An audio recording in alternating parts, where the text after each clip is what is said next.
Aliet, die rent lekker in het natuurgebied om, maar wat ze misschien krijgt net zien het, dat is dat beestje wat je de laatste jaren heel tijd meer omstruint.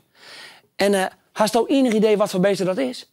Nou, dat is de otter.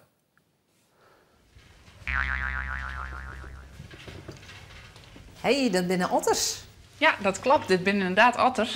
Een heel prachtig beestje. Dat wie haast verdween uit Nederland, maar ze zijn nou weer waarom. Maar help van u, hè? De Ja, dat klopt inderdaad. Met hulp van meesten.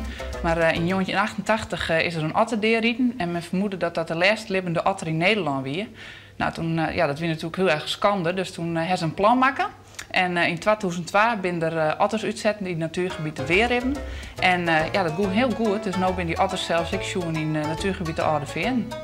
Hoe goed dan is dat de otter verdween? Nou, door meesten, door de jacht en door de versmarging. Er waren een paar otters die werden deerrieten en nou ja, dus ik bejaagd.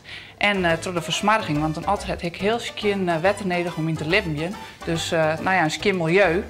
En dat die otter dus nu in Nederland in leven bloedt, is een heel goed teken voor het milieu. Want nou ja, dat is dus heel erg skien.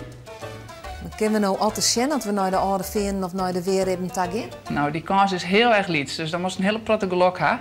Maar de kerst bijvoorbeeld ik in Lippenschen in Aquasou in Lauwert. Dat is een park dat in 1993 begonnen is als otterpark. En daar hebben ze nou een hele protte meerbeesten, maar de otter is er ik nog steeds. Dus als het in Lippenschen was, dan kerst er ik net in en de kerst hem daar bestuderen. Want het is een heel leuk en boetelijk beestje. Dus, maar ik zet deze nou weer waarom in de vitrinekast.